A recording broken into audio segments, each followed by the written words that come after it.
आज हम स्टार्ट करेंगे रिलेशन ऑफ पार्टनर्स। एक पार्टनरशिप फर्म के अंदर पार्टनर्स का क्या रिलेशन होता है आपस में किसी दूसरे पार्टनर के साथ।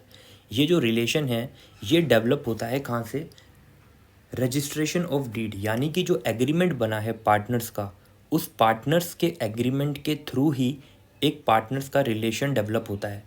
एंड ये जो एग्रीमेंट होता है इसका पूरे एक्ट पे ओवर राइडिंग इफेक्ट होता है, यानी कि आपने अपने एग्रीमेंट में जो लिखा है कि आपकी पार्टनरशिप फर्म किस वे में वर्क करेगी, देन उसके हिसाब से ही चलेंगे।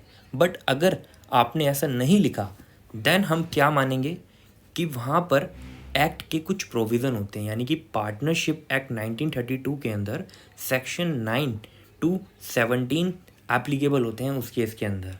ओके, अगर आपने अपने एग्रीमेंट में पार्टनर्स का रिलेशन नहीं स्पेसिफाई किया। अब हम बात करते हैं कि रिलेशन क्या होता है।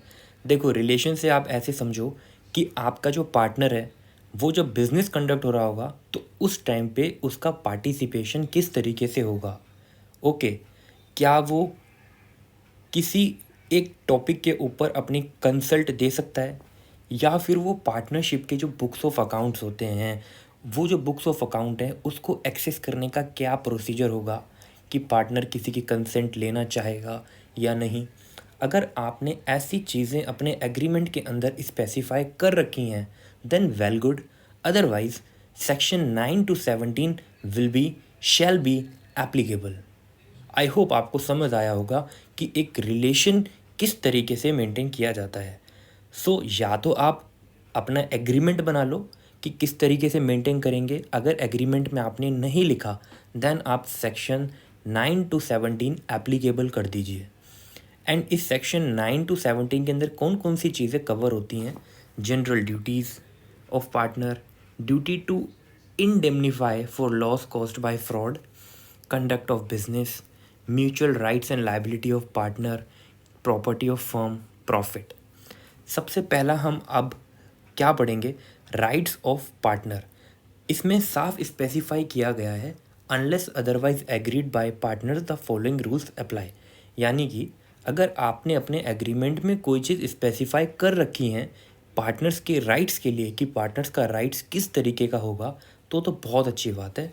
अदरवाइज जो नीचे दिए गए राइट्स हैं वो एप्लीकेबल होंगे एक प्रोविज़न के हिसाब से जो पार्टनरशिप एक्ट 1932 के अंदर स्पेसिफाई किए गए। Right of partners in normal course.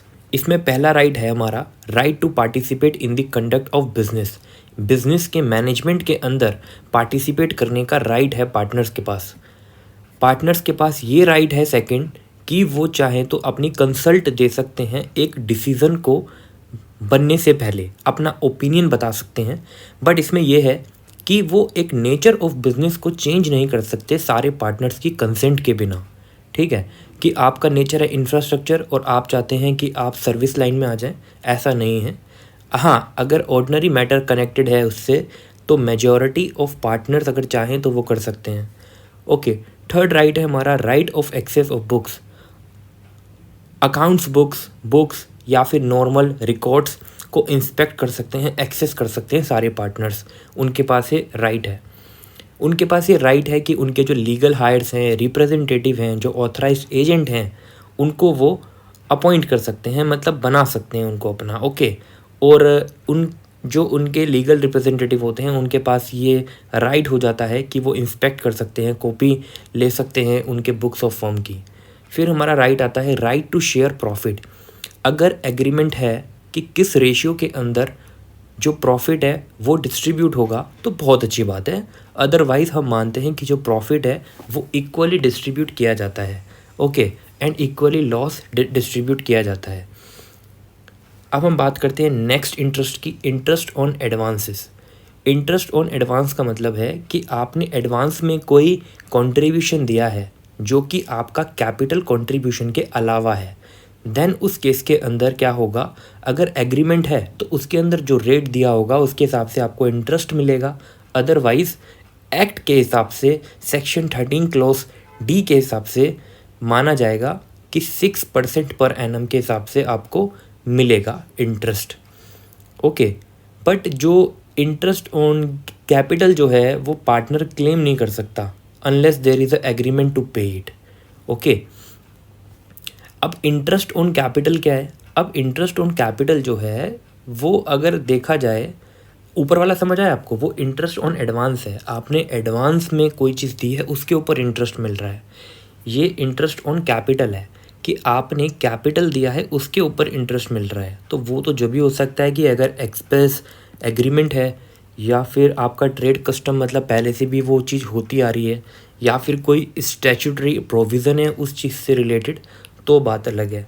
और ये जो कैपिटल वाला इंटरेस्ट है ये आपको प्रॉफिट में से ही मिलेगा।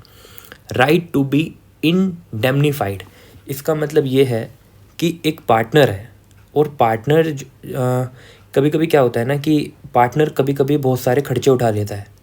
तो अगर वो पार्टनरशिप फर्म के अगर कोई एक्सपेंसिव को उठा रहा है, तो फर्म का ये राइट, मतलब फर्म ये राइट देगा उस पार्टनर को कि जितने भी एक्सपेंसेस हुए incurred by him in the ordinary and proper conduct of business, तो वो उसको इंडेमनीफाइड किए जाएंगे। ओके, जो पार्टनरशिप डेट के रिलेटेड हैं, लायबिलिटीज से रिलेटेड हैं, डिसबर्समेंट से रिलेटेड हैं। ओके, अब बात करते हैं right to use partnership property, section 15। अब क्या होता है कि हर पार्टनर के पास राइट है कि वो पार्टनरशिप की प्रॉपर्टी को जॉइंटली ओनर के रूप में यूज़ कर सकता है। Right of partners in special circumstances. अब देखो इसके अंदर पहला राइट आता है राइट इन एमरजेंसी, सेक्शन 21, कि एमरजेंसी सिचुएशन के अंदर मतलब फर्म को प्रोटेक्ट करने के लिए लॉस से कि पार्टनर जो है एक्ट कर सकते हैं, उनके पास पावर है। सेकंड राइट है कि जो न्यू पार्टनर एडमिट होता है, एडमिशन होता है एक फर्म के अंदर, देन कभी कभी क्या होता है, तो उस केस के अंदर कभी कोई ऐसा पार्टनर होता है, उसको लगता है कि जो न्यू पार्टनर आने वाला है कि मुझे तो इसको देख के सेटिस्फेक्शन नहीं मिलती कि ये हमारी फर्म को प्रॉफिट दे पाएगा, मुझे लगता है कि लॉस देगा, तो मैं नहीं चाहता कि हमारी फर्म में एडमिट हो। मतलब उसने एक नेगेटिव वोट दिया। लेकिन अगर कोई भी पार्टनर अगर एडमिट होता है तो उसके लिए सारे पार्टनर को कंसेंट देनी पड़ती है, ये जनरल रूल है। अब हम बात करते हैं third right, right to retire.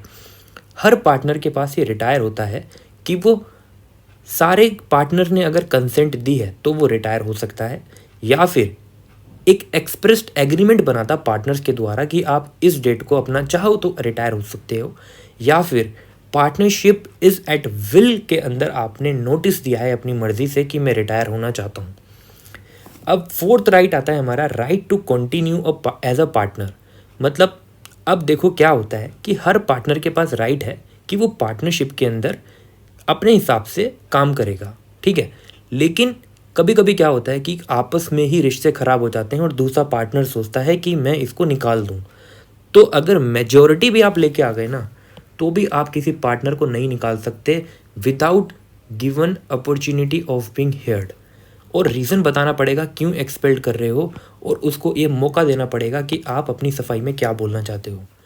अब जो नेक्स्ट राइट है ना, उसका मतलब है right of an outgoing partner to carry on business as a same business जो वो उस पार्टनरशिप फर्म में बैठ के कर रहा था, ठीक है। तो ऑफकोर्स सी बात है, अगर वो कर रहा था उसके पास एक्सपीरियंस है, वो चाहेगा कि ऐसा ही कंपटीशन करे उस पार्टनरशिप फर्म के साथ जिस फर्म में वो ऑलरेडी था, इसलिए वो छोड़ के गया है। हो सकता है उसको पता चला हो कि अगर मैं अकेले करूँगा तो मुझे तो बहुत अच्छा बेनिफिट मिलेगा, तो वो कर तो सकता है, कोई वो नहीं है।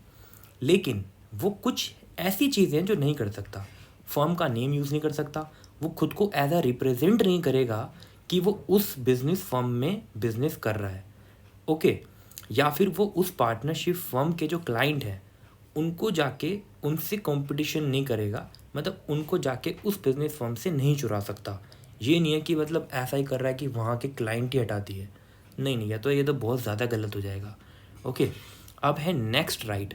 नेक्स्ट राइट बहुत बहुत इम्पोर्टेंट रोल प्ले कर रहा है, आप ध्यान से समझना। Right to share subsequent profit, section 37।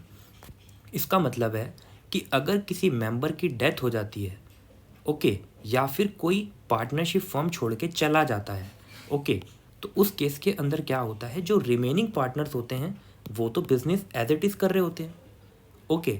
अब ऑफकोर्स सी बात है कि अगर वो एज इट इज़ बिजनेस कर रहे हैं तो वो फर्म की प्रॉपर्टी भी यूज़ कर रहे हैं, और अगर फर्म की प्रॉपर्टी यूज़ कर रहे हैं तो वो उस पर्सन की भी प्रॉपर्टी यूज़ कर रहे हैं जो पर्सन या तो उसकी डेथ हो गई है या फिर वो आउटगोइंग पार्टनर चला गया है।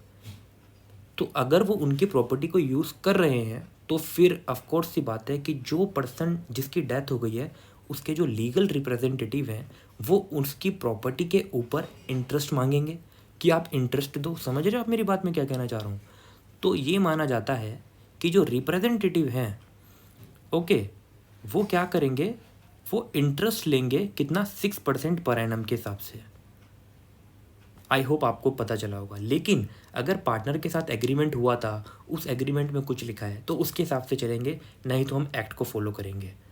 अब हम बात करते हैं ड्यूटीज़ ऑफ पार्टनर्स। ये भी दो तरीके से डिवाइडेड की जाती है, या तो कॉन्ट्रैक्ट में आपने कुछ लिखा हुआ है, नहीं तो आप उसको मानोगे जो एक्ट में कुछ लिखा है। देखो पार्टनर जो है फिक्स कर सकता है ड्यूटीज़, और ये जो ड्यूटीज़ फिक्स होंगी कॉन्ट्रैक्ट के अंदर, ये एक्ट का और जनरल प्रिंसिपल ऑफ कॉन्ट्रैक्ट का वॉलेशन नहीं करेंगी। अब बात करते हैं कि एक्ट क्या कहता है, एक्ट के अंदर कौन कौन सी ड्यूटीज़ प्रेस्क्राइब्ड की गई हैं। फर्स्ट ड्यूटी ये है गुड फेथ की, सेक्शन 9।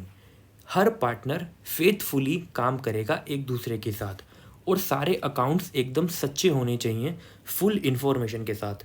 सेकंड ड्यूटी है duty to indemnify for loss caused by fraud, section 10। इसका मतलब ये है कि अगर किसी पार्टनर की वजह से फर्म को लॉस होता है तो उस फर्म का जो लॉस हुआ है उसकी जो भरपाई करेगा वो कौन करेगा फर्म को, वो पार्टनर जिस पार्टनर की वजह से लॉस हुआ है फर्म को। अब बात करते हैं duty of due diligence, section 12 clause B and section 13 clause ए।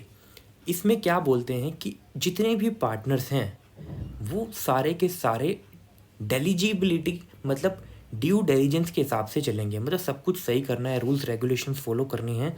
अगर ऐसा नहीं हुआ तो रेम्यूनरेशन के लिए आप एंटाइटल नहीं हो।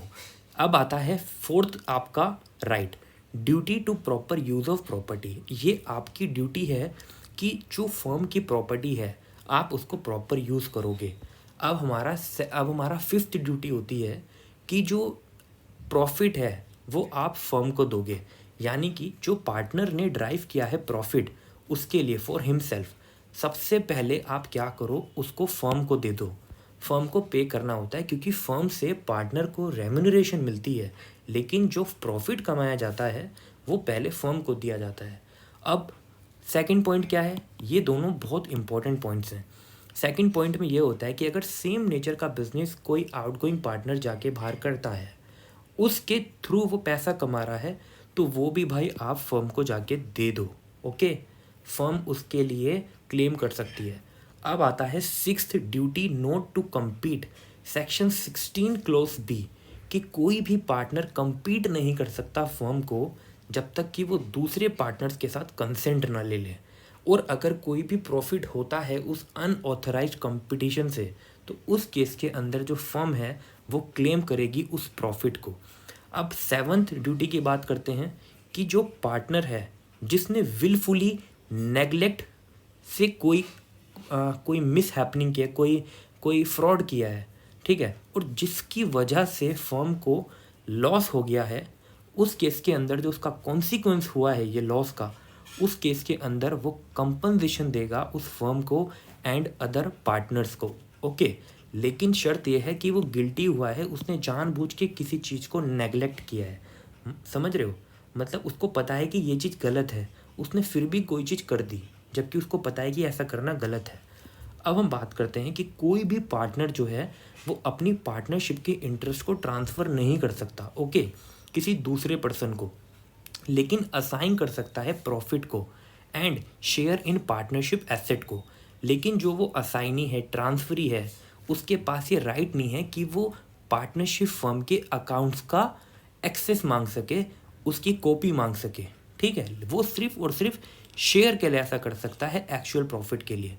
बट अगर डिसोल्यूशन की बात आएगी, डिसोल्यूशन ऑफ फर्म होगा, तो वो अपना एसेट ले सकता है, एंटाइटल्ड है किस चीज़ के लिए, एसेट्स ऑफ फर्म के लिए, एंड वो अकाउंट्स के लिए जब एंटाइटल माना जाएगा after the date of dissolution, यानी कि जब डिसोल्यूशन हुआ वहाँ से लेके जितने भी अकाउंट्स होंगे उस फर्म के, उसके लिए तो वो एक्सेस ले सकता है, कॉपी ले सकता है।